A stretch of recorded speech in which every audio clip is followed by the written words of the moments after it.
बच्चों, good morning. हम जो है गांधी जी की नमक यात्रा के बारे में पढ़ रहे थे और उसी को हम आगे पढ़ते हैं। उसके बाद हमने देखा था कि जो है गांधी जी गोलमेज सम्मेलन के अंदर भाग लेने के लिए गए और गोलमेज सम्मेलन जो है क्या हुआ, सब जो है सफल नहीं हुआ और असफल हुआ। और हमने फिर आगे देखा पृथक निर्वाचन की बात कही गांधी जी ने और अंबेडकर साहब ने भी कही। उसके बाद हम आगे देखते हैं, युद्ध समाप्त होने के बाद स्वतंत्रता प्राप्ति के लिए शासकों पर दबाव डालने के वास्ते 1940 से 1941 के दौरान कांग्रेस ने अलग अलग सत्याग्रह को कार्यक्रमों का आयोजन शुरू कर दिया। अब जो कांग्रेस है उन्होंने युद्ध समाप्त होने के बाद क्या किया, स्वतंत्रता प्राप्ति के लिए जो है शासकों पर क्या करना शुरू किया, दबाव डालना शुरू किया। और जो है 1940 से लेकर 1941 के दौरान जो है कांग्रेस ने अलग अलग सत्याग्रह कार्यक्रम का आयोजन किया, यानी कि पूरे भारत के अंदर अलग अलग जगह पर क्या हुआ, सत्याग्रह कानून चलाया गया और कई सारे जो है आंदोलन किए गए। मार्च 1940 में मुस्लिम लीग ने उपमहाद्वीप के मुस्लिम बाहुल इलाके के लिए कुछ स्वायत्तता की मांग का प्रस्ताव पेश किया। अब जो है 1940 की बात देखें हम तो मुस्लिम लीग थी जिसके लीडर मोहम्मद अली जिन्ना थे। उन्होंने क्या किया, उपमहाद्वीप यानी हमारा जो भारत है उसमें जो भी मुस्लिम बाहुल इलाके जहाँ पर मुस्लिम लोग रहते हैं उनकी स्वायत्तता, उनके लिए स्वतंत्रता की उन्होंने मांग कर दी। अब राजनीतिक भूदृश्य काफ़ी जटिल हो गया, क्योंकि एक तरफ तो भारत चाहता है कि अंग्रेजों से स्वतंत्र हो जाए, एक तरफ मुस्लिम लीग अपना पृथक अस्तित्व चाह रहा था, जिसमें हम देखेंगे पाकिस्तान जो है हमारे से विभाजित हो गया, अलग होकर चला गया। तो मुस्लिम लीग भी चाहता है कि मुस्लिम बाहुल्य क्षेत्र क्या हो जाए, अलग हो जाए। तो ये सब चीज़ें मुद्दे अभी देश में क्या हो गए, जटिल थे, बनते गए। अब ये संघर्ष भारतीय बनाम ब्रिटिश नहीं रह गया, अब यह कांग्रेस, मुस्लिम लीग और ब्रिटिश शासन तीन धुरियों के बीच का संघर्ष था। अब जो ये स्वतंत्रता का संघर्ष था वह सिर्फ खाली मुस्लिम या ब्रिटिश या भारत की स्वतंत्रता का ही नहीं रह गया, बल्कि क्या हो गया, वो अब तीन धुरियों के अंदर बढ़ी। एक तरफ तो मुस्लिम लीग है, दूसरी तरफ जो है कांग्रेस है और तीसरी तरफ कौन है, जो है ब्रिटिश शासन है। इस कारण देखिए आगे क्या होता है। इसी समय ब्रिटेन में एक सर्वदलीय सरकार सत्ता में थी जिसमें शामिल लेबर पार्टी के सदस्य भारतीय आकांक्षाओं के प्रति हमदर्दी का रवैया रखते थे। और अब हम देखेंगे कि जो है एक तरफ जो है ब्रिटेन में क्या एक सर्वदलीय सरकार है सत्ता में थी, जिसमें क्या है लेबर पार्टी के सदस्य जो है भारतीय आकांक्षाओं के प्रति क्या रखते हैं, हमदर्दी का रवैया रखते हैं। यानी कि जो है लेबर पार्टी एक अलग है, मजदूर संगठन वो अभी भी है हमारे देश के अंदर, जो हमेशा अपने देश के लिए एक अलग से जो है हमदर्दी रखती है, देश के विकास के लिए रखती है और निचले तबके के लिए काम करती रहती है। तो उस समय भी लेबर पार्टी के सदस्य थे जिनका जो है देश के प्रति रवैया हमदर्दीपूर्ण था। लेकिन सरकार के मुख्यमंत्री प्रधानमंत्री विंस्टन चर्चिल कट्टर साम्राज्यवादी थे। और जो एक प्रधानमंत्री विंस्टन चर्चिल ये कट्टर जो है साम्राज्यवादी थे। इन्होंने जो है महात्मा गांधी को भी, जब गोलमेज सम्मेलन में महात्मा गांधी लंदन गए भाग लेने में, जब महात्मा गांधी उस हॉल की सीढ़ियाँ चढ़ रहे थे तो उन्होंने जो है उसको अर्धनंगा फकीर कहा था। ये बात हमें ध्यान रखनी। तो जो विंस्टन चर्चिल है वो क्या है, एक कट्टर जो है व्यक्ति हैं और ऐसे में जो है लेबर पार्टी जो है वहाँ पर संचालित है, तो वो किसी प्रकार की क्या कर सकती, सहयोग नहीं कर सकती। उनका कहना था कि उन्हें सम्राट का सर्वोच्च मंत्री इसलिए नहीं नियुक्त किया गया। में चर्चिल ने गांधी जी उनका कहना था कि सम्राट का सर्वोच्च मंत्री इसलिए नहीं नियुक्त किया गया है कि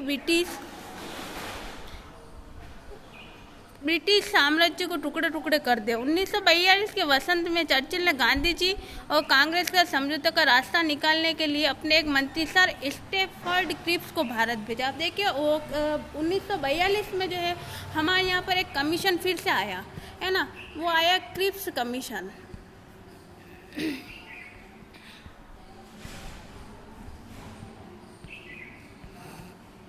कब आया, 1942 में, ठीक है। तो 1942 में जो है भारतीयों के साथ समझौता करने के लिए कौन सा कमीशन आया कि स्टैफर्ड क्रिप्स कमीशन आया। तो हमको ध्यान रखना है कि 1942 के जो है वसंत में जो है चर्चिल ने क्या किया, गांधी जी के साथ समझौता करने के लिए रास्ता निकाला और सर स्टैफर्ड क्रिप्स को क्या भेजा, भारत भेजा। कब भेजा, 1942 में, ठीक है, ध्यान रखना है। क्रिप्स के साथ वार्ता में कांग्रेस ने इस बात पर जोर दिया कि अगर धुरी शक्तियों से भारत की रक्षा के लिए ब्रिटिश शासन कांग्रेस का समर्थन चाहता है तो वायसराय को सबसे पहले अपनी कार्यकारी परिषद में किसी भारतीय को एक रक्षा सदस्य के रूप में नियुक्त करना चाहिए। इसी बात पर वार्ता टूट गई और अब जो है जो क्रिप्स मिशन जब भारत आया तो उस पर जो है बात रखी गई कि भारत की रक्षा के लिए क्या किया जाए। ब्रिटिश शासन जो है कांग्रेस का समर्थन करना चाहती है और जो वायसराय है वह सबसे पहले अपनी कार्यकारी परिषद में किसी भारतीय को एक रक्षा सदस्य के रूप में नियुक्त करना चाहिए। और इसी बात पर क्या हो गई, वो चर्चा खत्म हो चुकी थी। देखिए सर स्टैफोर्ड क्रिप्स जो है महात्मा गांधी के साथ में है। 1942 का एक फ़ोटो यहाँ दिया है। आगे हम देखेंगे भारत छोड़ो यानी कि भारत छोड़ो आंदोलन पर अब हम पहुंच गए। वहाँ पर जो है 1942 में क्रिप्स मिशन आया पर उसमें भी जो बातें रखी गई उसका भी कोई महत्व नहीं हुआ। 3 सदस्यों क्रिप्स मिशन था, ठीक है। अब 1942 में आए जो क्या कहलाता है उस समय 1942 में भारत छोड़ो आंदोलन शुरू हुआ। कौन सा आंदोलन शुरू हुआ? भारत छोड़ो आंदोलन।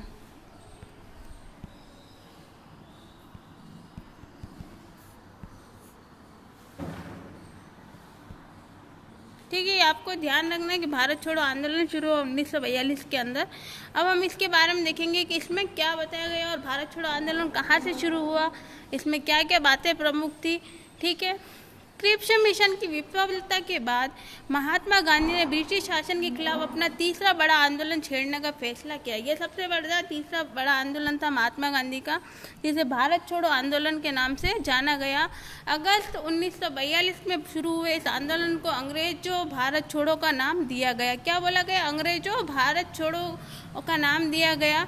हालांकि गांधी जी को फौरन गिरफ्तार कर लिया गया, लेकिन देश भर के युवा कार्यकर्ता हड़तालों और तोड़फोड़ की कार्रवाई की जरिए आंदोलन चलाते रहे। लेकिन क्या हुआ, गांधी जी को गिरफ्तार भले ही कर लिया गया। भारत छोड़ो आंदोलन की जो शुरुआत है भारत में 9 अगस्त को हुई थी।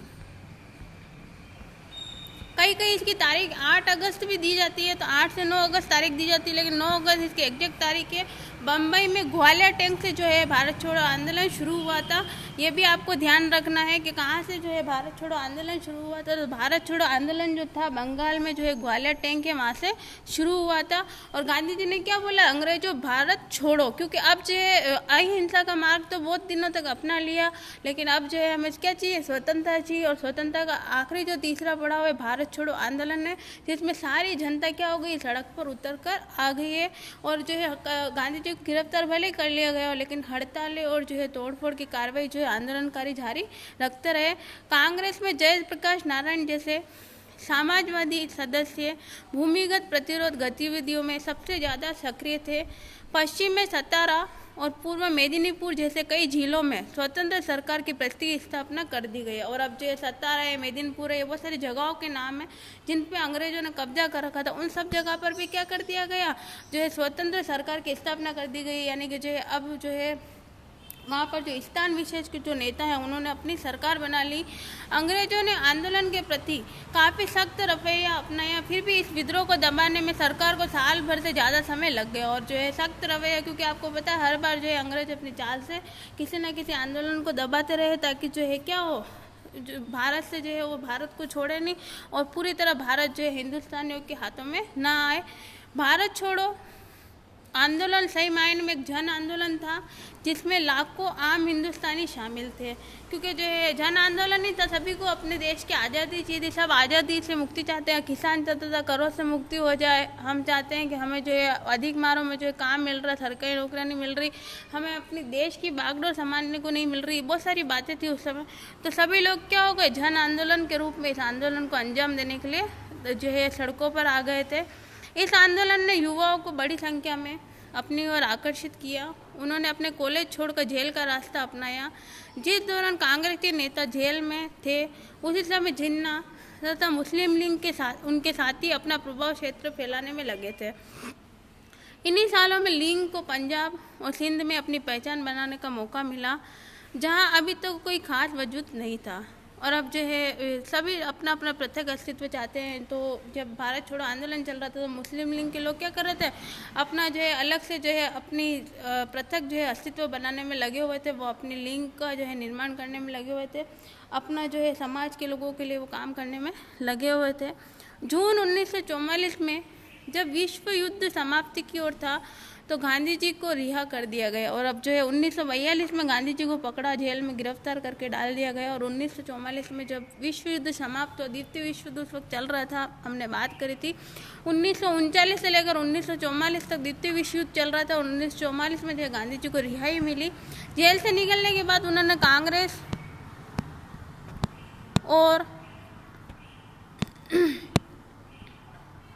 लिंग के बीच फैसले को बांटने के लिए जिन्ना के साथ कई बार बात की। अब देखिए मुस्लिम लीग और कांग्रेस के भी, आप भारतीय मुसलमान हैं तो वो जो है भारत में ही रहेंगे, भाई भारत के सदस्य हैं। लेकिन जो है मोहम्मद अली जिन्ना काफ़ी समझाने की कोशिश की महात्मा गांधी ने कि वो जो है देश का बंटवारे में नहीं लगे, लेकिन फिर भी जो है बात करने के बाद भी कोई मामला जो है हुआ नहीं। क्योंकि आपको पता है कि 14 अगस्त 1947 को पाकिस्तान हमारे देश से अलग हुआ, वो अपनी आज़ादी का जश्न मनाता है और हम 15 अगस्त को मनाते हैं। 1945 में ब्रिटेन में लेबर पार्टी की सरकार बनी। और 1945 में क्या हुआ कि जो है ब्रिटेन में लेबर पार्टी की सरकार बनी, क्योंकि अभी तक तो ये कांग्रेस है, मुस्लिम लीग है, यही सब बातें चल रही थी। लेकिन एक सरकार और बन गई जो लेबर पार्टी की सरकार थी। 11वीं क्लास में भी लेबर पार्टी की सरकार के बारे में आप लोग पढ़ के आए हैं। यह सरकार भारतीय स्वतंत्रता के पक्ष में थी। उसी समय वायसराय लॉर्ड वेवेल ने कांग्रेस और मुस्लिम लीग के प्रतिनिधियों के बीच कई बैठकों का आयोजन किया। और अब जो है नए वायसराय आ गए थे जिनका नाम था लॉर्ड वेवेल, ठीक है, आपको ध्यान रखना है। फिर जो है आपको गवर्नर जनरल लॉर्ड माउंटबेटन के बारे में भी हम यहाँ पर चर्चा करेंगे, जो 1946 में आएंगे। उनके बाद में जो है वही चर्चा मैंने आपको बताई थी कि जो है जो स्वतंत्र भारत जब हुआ तो उसके अंग्रेज गवर्नर जनरल कौन थे, लॉर्ड माउंटबेटन। लेकिन अगर भारतीय गवर्नर जनरल की बात करें तो राजगोपालाचारी, जिसका नाम मैंने आपको पिछली कक्षाओं में बताया था जब उनका नाम आया था यहाँ पर। तो यहाँ पर हम देखें कि जो लॉर्ड वेवेल है उन्होंने कांग्रेस और मुस्लिम लीग के प्रतिनिधियों के बीच में कई बैठकों के आयोजन किया। 1946 की शुरुआत में प्रांतीय विधानमंडलों के लिए नए सिरे से क्या करवाए, चुनाव करवाए। और अब जो 1946 में फिर से नए सिरे से क्या हुए, चुनाव करवाए प्रांतीय विधानमंडलों के लिए। सामान्य श्रेणी में कांग्रेस को भारी सफलता मिली। और जो है जो जनरल कैटेगरी थी उसके जो है कांग्रेस को काफ़ी जो है हद तक क्या मिले, वोट मिल गए और कांग्रेस जीतने में जो है सफल हुई। आगे देखिए, मुसलमानों के लिए आरक्षित सीटों पर मुस्लिम लीग को भारी बहुमत प्राप्त हुआ। और जो है मुस्लिम लीग को तो मुस्लिमों से ही जो है बहुमत प्राप्त हुआ। राजनीतिक ध्रुवीकरण पूरा हो चुका था। 1946 की गर्मियों में कैबिनेट मिशन भारत आया। अब देखिए एक मिशन और आया, कैबिनेट मिशन। अब ये जो मिशन था ये हमारी भारत की स्वतंत्रता को दिलाने में जो है पूरी तरह से सार्थक होगी। इसकी बातें जो है सब कुछ सही थी कि संविधान बनाया जाए तो संविधान में हिस्सेदारी भारतीयों की भी रहेगी, भारतीय का संविधान भारतीयों के हिसाब से होगा, काफ़ी सारी बातें थी। अभी हम आगे पढ़ते हैं इसको। 1946 में कौन सा मिशन आ गया ये आपको ध्यान रखना है, कैबिनेट मिशन जो है भारत में आ गया। फिर आगे देखें, इस मिशन ने कांग्रेस और मुस्लिम लीग को एक ऐसी संघीय व्यवस्था पर राजी करने का प्रयास किया जिसमें भारत के भीतर विभिन्न प्रांतों को सीमित स्वायत्तता दी जा सकती थी। कैबिनेट मिशन का यह प्रयास भी विफल रहा। वार्ता टूट जाने के बाद जिन्ना ने पाकिस्तान की स्थापना के लिए लीग की मांग के समर्थन में एक प्रत्यक्ष कार्रवाई दिवस का आह्वान किया। देखिए आपको प्रश्न पूछा जा सकता है कि प्रत्यक्ष कार्रवाई दिवस कब मनाया जाता, तो आपको ध्यान रखना है 16 अगस्त 1946 को पहली बार प्रत्यक्ष कार्रवाई दिवस मनाया गया था। और ये क्यों मनाया गया था, मुस्लिम लीग और कांग्रेसों के बीच में जो बात चल रही थी, वार्ता टूट जाने के बाद जो जिन्ना ने क्या मनाया, मुस्लिम लीग के मांग के समर्थन में प्रत्यक्ष कार्रवाई दिवस मनाया था। 16 अगस्त 1946 का दिन तय किया गया था। उसी दिन कलकत्ता में खूनी संघर्ष शुरू हो गया। यह हिंसा कलकत्ता से शुरू होकर ग्रामीण बंगाल, बिहार और संयुक्त प्रांत व पंजाब में फैल गई। और जो ये घटना थी वो कहाँ से शुरू हुई, कलकत्ता से शुरू हुई। खूनी संघर्ष की यानी कि जो लड़ाई झगड़ा शुरू हो गया है ना, आंदोलन शुरू हो गया। और कलकत्ता से शुरू होकर जो ग्रामीण क्षेत्र थे बंगाल के, बिहार के, संयुक्त प्रांत के, पंजाब के, उन तक ये जो चीज़ें फैल गई थी। कुछ स्थानों पर मुसलमानों को तो कुछ अन्य स्थानों पर हिंदुओं को निशाना बनाया गया। अब देखिए मुसलमानों को भी मारा काटा गया और हिंदुओं को भी क्या किया गया, मारा काटा गया। फरवरी 1947 में वेवेल की जगह लॉर्ड माउंटबेटन को वायसराय नियुक्त किया गया। अब देखिए 1947 पे पहुंच गए वेवेल जो है वायसराय के पद से उनको हटा दिया गया और लॉर्ड माउंटबेटन जो है अब जो है हमारे देश के नए वायसराय है। काफ़ी हद तक सही व्यक्ति थे, उन्होंने जो निर्णय किया उसी से हमें स्वतंत्रता मिली। भारतीयों का प्रयास जो है 1857 से लेकर 1947 तक लगातार था। अंत में हम 1947 पर पहुंच गए, क्योंकि जो खास हमारी स्वतंत्रता का संघर्ष था वो अब हम पढ़ने जा रहे हैं। उन्होंने वार्ताओं के अंतिम दौर का आह्वान किया। जब सुलह के लिए उनका यह प्रयास भी विफल हो गया तो उन्होंने ऐलान कर दिया कि ब्रिटिश भारत को स्वतंत्रता दी जाएगी। अब देखिए कि भारतीयों तो समझौता करने की कोशिश की, पर अब भारतीय क्या चाहते हैं, पूरी तरीके से आज़ादी चाहते हैं। तो अब जो है स्वतंत्रता का कोई मार्ग जो है हो ही नहीं सकता था। तो ऐसे में जो है लॉर्ड माउंटबेटन ने क्या घोषणा कर दी कि ब्रिटिश जो है अब भारतीयों को क्या दे दे, स्वतंत्रता दे दे, लेकिन उसका विभाजन भी होगा। औपचारिक सत्ता हस्तांतरण के लिए 15 अगस्त का दिन नियत किया गया। और अब जो है भाई विभाजन भी होगा, स्वतंत्रता देंगे, तो 15 अगस्त का दिन निश्चित किया गया कि 15 अगस्त के दिन जो है उनको स्वतंत्रता दे दी जाएगी। तो 15 अगस्त के दिन हम क्या हो गए थे, स्वतंत्र हो गए थे 1947 को। उस दिन भारत के विभिन्न भागों में लोगों ने जमकर खुशियां मनाई। दिल्ली में जब संविधान सभा के अध्यक्ष ने मोहनदास करमचंद गांधी को राष्ट्रपिता की उपाधि देते हुए संविधान सभा की बैठक शुरू की तो बहुत देर तक करतल ध्वनि होती रही। और अब देखिए कि जो जमकर क्या मनाई जाती, खुशियाँ मनाई जाती। और संविधान सभा के अध्यक्ष जो है मोहनदास करमचंद गांधी जी ने, हम गांधी जी कहते हैं, राष्ट्रपिता की उपाधि देते हुए उन्होंने क्या किया, संविधान सभा की बैठक शुरू की। और जो है लगातार जो है प्रोग्राम चलता रहे। असेंबली के बाहर भीड़ महात्मा गांधी की जय के नारे लगा रही थी। और जो है जो भीड़ हो रही थी उस समय ना, वो क्या कर रही थी, असेंबली जो सभा चल रही है उसके बाद जो भीड़ खड़ी है जो है स्वतंत्रता का जो है जश्न मना रही थी। और महात्मा गांधी के लिए क्या कर रही थी, नारे लगा रही थी। देखिए एक फ़ोटो दिया, फोटोग्राफ, जिसमें जवाहरलाल नेहरू बैठे हैं यहाँ पर, ये सरदार वल्लभ भाई पटेल और बीच में गांधी जी है ना। दाई और जवाहरलाल नेहरू तो भाई और बेटे सरदार वल्लभ भाई पटेल के साथ विचार विमर्श करते हैं गांधी, है ना। नेहरू और पटेल कांग्रेस के भीतर दो अलग राजनीतिक प्रवृत्तियों, समाजवादी रूढ़िवादी का प्रतिनिधित्व करते थे। महात्मा गांधी को अक्सर इन दोनों समूहों के बीच मध्यस्थता करनी पड़ती थी। तो ये दोनों जो है व्यक्ति हैं, इनके बारे में हमने देखा। अब देखिए लास्ट के अंतिम दिनों की बात कर रहे हैं, यहाँ पे वो शॉर्ट में दिया गया था लॉर्ड माउंटबेटन योजना के तहत 15 अगस्त 1947 को राजधानी में हो रहे उत्सवों में महात्मा गांधी नहीं थे। अब जो राजधानी में जो उत्सव हो रहा था उसमें महात्मा गांधी नहीं थे। उस समय वे कलकत्ता में थे, लेकिन उन्होंने वहाँ भी ना तो किसी कार्यक्रम में हिस्सा लिया, ना ही कहीं झंडा फहराया। अब देखिए महात्मा गांधी ने देश को स्वतंत्रता दिलाने के लिए संघर्ष तो लड़ा, लेकिन वो जब हमारे देश की राजधानी दिल्ली, जब वहाँ समारोह हो रहा था तो महात्मा गांधी क्या थे, उस समारोह में उपस्थित नहीं थे। महात्मा गांधी कलकत्ता में थे, और जब वो कलकत्ता में थे और वहाँ पर भी जो है झंडा फहराना कार्यक्रम चल रहा था तो वहाँ पर भी वो शामिल नहीं हुए। वहाँ भी ना तो किसी कार्यक्रम में हिस्सा लिया, ना ही कहीं झंडा फहराया। गांधी जी उस दिन 24 घंटे के उपवास पर थे। उन्होंने इतने दिन तक जिस स्वतंत्रता के लिए संघर्ष किया था वह एक अकल्पनीय कीमत पर उन्हें मिली थी। उनका राष्ट्र विभाजित था, हिंदू मुसलमान एक दूसरे की गर्दन पर सवार थे। और अब जो है राष्ट्र तो विभाजित हो गया कि मोहम्मद अली जिन्ना ने क्या किया, पाकिस्तान का जो है अपना स्वतंत्र अस्तित्व ले लिया।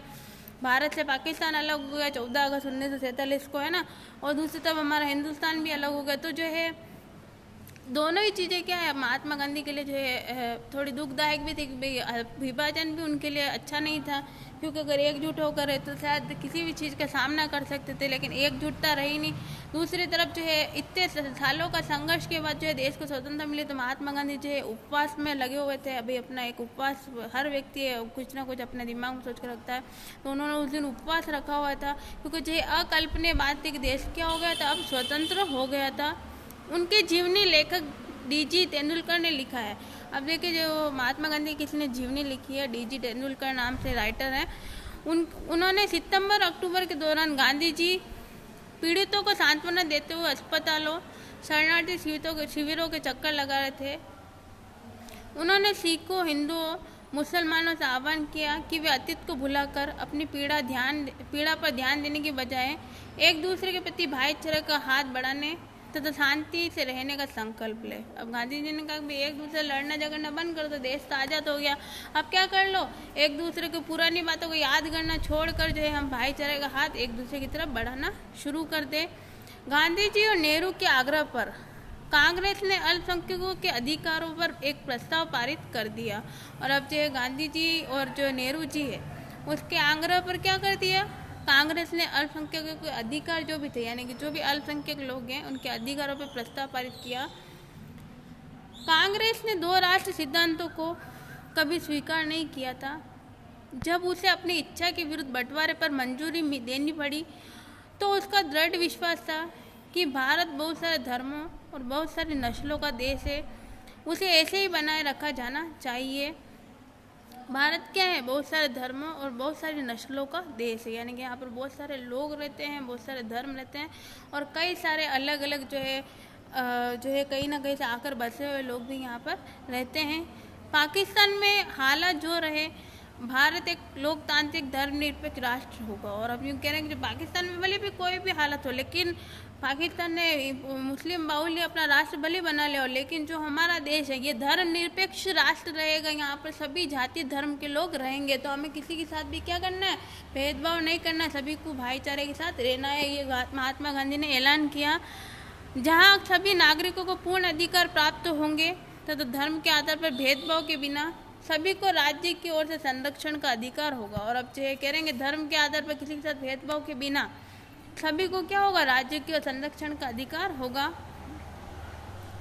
कांग्रेस ने आश्वासन दिया कि वह अल्पसंख्यकों के नागरिक अधिकारों के किसी भी अतिक्रमण के विरुद्ध हर मुमकिन रक्षा करेगी। और अब जो है कांग्रेस ने भी आश्वासन दिया कि जो अल्पसंख्यक लोग हैं उनके हितों के लिए, उनके अधिकारों के लिए किसी भी अतिक्रमण के विरुद्ध क्या करेगी, उनकी रक्षा करेगी। कौन करेगी, कांग्रेस करेगी। बहुत सारे विद्वानों ने स्वतंत्रता के बाद महीनों को गांधी जी के जीवन का श्रेष्ठतम क्षण कहा है। बंगाल में शांति स्थापना के लिए अभियान चलाने के बाद गांधी जी दिल्ली आ गए। और अब बंगाल में जो संघर्ष चल रहा था कलकत्ता के अंदर, है ना, उसको जो विराम देकर गांधी जी कहाँ आ गए थे, अब दिल्ली आ गए थे। यहाँ से वे दंगाग्रस्त पंजाब की झीलों में जाना चाहते थे। और अब अभी जो है पंजाब में भी कई जगह पे दंगे चल रहे थे, तो अब जो है पंजाब में भी वो शांति बनाए रखने के लिए जो है बंगाल जाना चाहते थे। बहुत सारे शरणार्थियों को उनकी सभाओं में कुरानों की आयतों को पढ़ने की प्रथा पर आपत्ति थी। कई लोग इस बात पर नारे लगाते थे कि गांधी जी उन हिंदू और सिखों को पीड़ा के बारे में बात क्यों नहीं करते जो अभी भी पाकिस्तान में फंसे हुए हैं। और कुछ लोग क्या है कि भाई पाकिस्तान में फंस गए, जो इधर गए थे इधर रह गए, उधर गए थे उधर रह गए बंटवारे में, तो वही कह रहे हैं कि जो है अभी भी कई सारा संघर्ष था, तो गांधी जी उनके बारे में बात क्यों नहीं करते। पाकिस्तान में फंसे हुए डीजी तेंदुलकर के शब्दों में, गांधी जी पाकिस्तान में भी अल्पसंख्यक समुदाय के कष्टों के बारे में समान रूप से चिंतित थे। और अब जो गांधी जी में भी जो भी अल्पसंख्यक लोग फंसे हुए हैं, गांधी जी उनके लिए भी क्या थे, चिंतित थे। उन्हें राहत प्रदान करने के लिए वे वहाँ भी जाना चाहते थे, लेकिन वहाँ वे किस मुंह से जा सकते थे।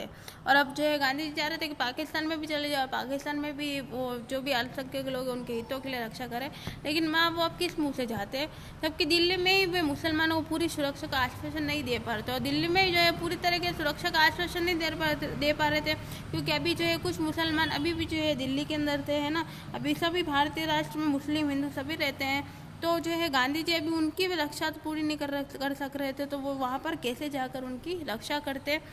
20 जनवरी को गांधी जी पर हमला हुआ, लेकिन वे अविचलित अपना काम करते रहे। और देखिए 20 जनवरी के दिन क्या हुआ, गांधी जी पर हमला हुआ, है ना, लेकिन फिर भी वो बिना डरे क्या करते रहे, अपना काम करते रहे। 26 तारीख को अपनी प्रार्थना सभा में इस बात का जिक्र किया कि बीते सालों में इस दिन 26 जनवरी को किस तरह स्वतंत्रता दिवस के रूप में मनाया जाता था। अब स्वतंत्रता मिल चुकी थी, लेकिन उसके शुरुआती महीने गहरे तौर पर मोह भंग वाले साबित हुए। फिर भी उनको विश्वास था कि बुरी घड़ी बीत चुकी है। भारत के लोग अब सभी वर्गों और धर्मों की समानता के लिए काम करेंगे। अल्पसंख्यक समुदाय पर बहुल्य समुदाय का वर्चस्व व श्रेष्ठता स्थापित नहीं होगी। भले ही अल्पसंख्यक समुदाय संख्या या प्रभाव की दृष्टि से कितना भी छोटा क्यों न हो, उन्होंने ये आशा भी जताई कि यद्यपि भौगोलिक और राजनीतिक रूप से भारत दो भागों में बढ़ चुका है, लेकिन हृदय में हम सभी सदैव मित्र एवं भाई रहेंगे, एक दूसरे को मदद व सम्मान देते रहेंगे और शेष विश्व के लिए हम एक ही रहेंगे। और देखिए जो है गांधी जी ने कहा कि भाई हमें स्वतंत्रता मिल गई, स्वतंत्रता दिवस के दिन को हम बहुत सेलिब्रेट करते हैं, है ना।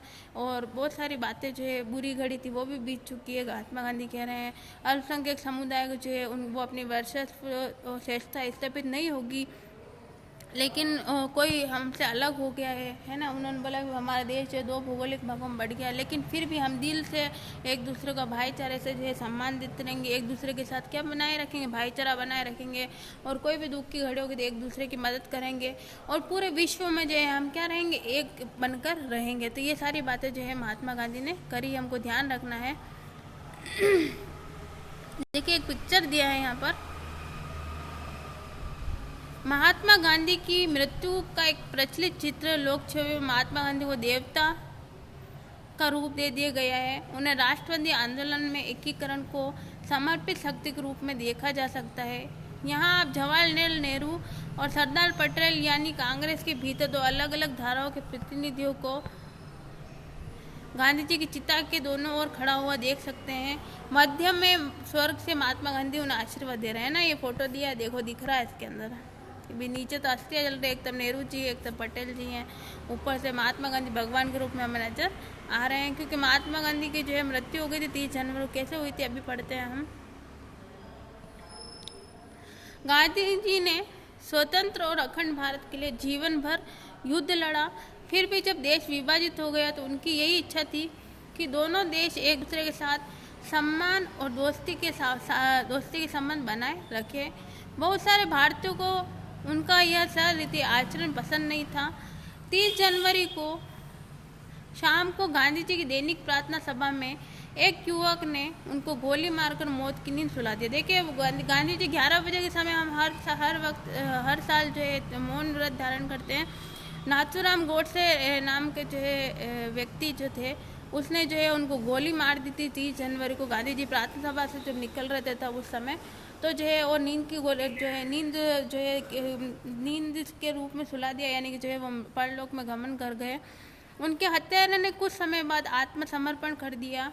वह नाथूराम गोडसे नाम का ब्राह्मण था, और जो महात्मा गांधी को मारने वाला व्यक्ति था उसका नाम था नाथूराम गोडसे। पुणे का रहने वाला गोडसे एक चरमपंथी हिंदुत्ववादी अखबार का संपादक था। और जो ये नाथूराम गोडसे था वो कौन था, एक अखबार का संपादक था, यानी कि अखबार को चलाने वाला व्यक्ति था। वह गांधी जी को मुसलमानों को खुशामदी कहकर उनकी निंदा करता था। और वो क्या कहता था गांधी जी को कि वो मुसलमानों को क्या है, खुशामदी, यानी मुसलमानों के समर्थक हैं। वह गांधी जी की मृत्यु से चारों ओर गहरे शोक की लहर दौड़ गई। भारत भर के राजनीतिक फलक पर उन्होंने भावभीनी श्रद्धांजलि दी गई। जॉर्ज ऑरवेल तथा एल्बर्ट आइंस्टीन जैसे विख्यात गैर भारतीयों ने भी उनकी मृत्यु पर हृदय स्पर्शी शब्दों में शोक संदेश भेजे। और अब जो है गांधी जी एक महान नेता के रूप में जो थे, है ना, यूँ समझ लीजिए कि हमारे देश के चिराग के रूप में थे। जब उनको गोली मार दी गई तो सारे देश में सब जगह पे क्या होगा, शोक की लहर दौड़ गई। कई सारे लोगों ने जो है श्रद्धांजलि दी, और ये भी कह रहे हैं कि जो गैर भारतीय थे वे भारत के नहीं, और जो भारत से बाहर विश्व के लोग अंग्रेज थे और वे एल्बर्ट आइंस्टीन, उन्होंने भी जो है शोक जो है व्यक्त किया गांधी जी के प्रति। एक जमाने में उनके कद काटे और कथित रूप से बेतुके विचारों के लिए गांधी जी का उपहास करने वाली टाइम पत्रिका ने उनके बलिदान की तुलना अब्राहम लिंकन के बलिदान से की। पत्रिका ने कहा कि एक धर्मांध अमेरिकी ने लिंकन को मार दिया था क्योंकि उन्हें नस्ल या रंग से परे मानव मात्र की समानता में विश्वास था। दूसरी तरफ एक धर्मांध हिंदू ने गांधी जी की जीवन लीला समाप्त कर दी, क्योंकि गांधी जी ऐसे कठिन क्षणों में भी दोस्ती और भाईचारे में विश्वास रखते थे। वे विभिन्न धर्मों को मानने वालों के बीच दोस्ती की अनिवार्यता पर बल देते थे। टाइम ने लिखा, दुनिया जानती थी कि उसने उनकी यानी गांधी जी की मृत्यु पर वैसे ही मौन धारण कर लिया है जिस प्रकार उसने लिंकन की मृत्यु पर किया था। और यह समझना एक मायने में बहुत गहरा और बहुत साधारण काम है। ये भी पत्रिका थी जिसमें गांधी जी की पहले बुरे लिखी जाती थी, अब गांधी जी के लिए क्या करी जा रही है, अच्छी बातें लिखी जा रही है उस पत्रिका के अंदर कि जो गांधी जी है उसकी तुलना जो है अब्राहम लिंकन से की गई कि अब्राहम लिंकन को जिस प्रकार मार दिया गया था उसी प्रकार गांधी जी की मृत्यु हुई और उसी तरह की सारी स्थितियाँ हुई है। तो जो है आज ये आपको पाठ समझ में आ गया होगा, तो इसको आगे से अच्छे से पढ़ लें, आप समझ लें। 1947 तक हम पहुंच चुके हैं, थोड़ा सा ही लेसन बाकी है। तो आज के लिए इतना ही, अगले क्लास में हम आगे इसको पढ़ेंगे।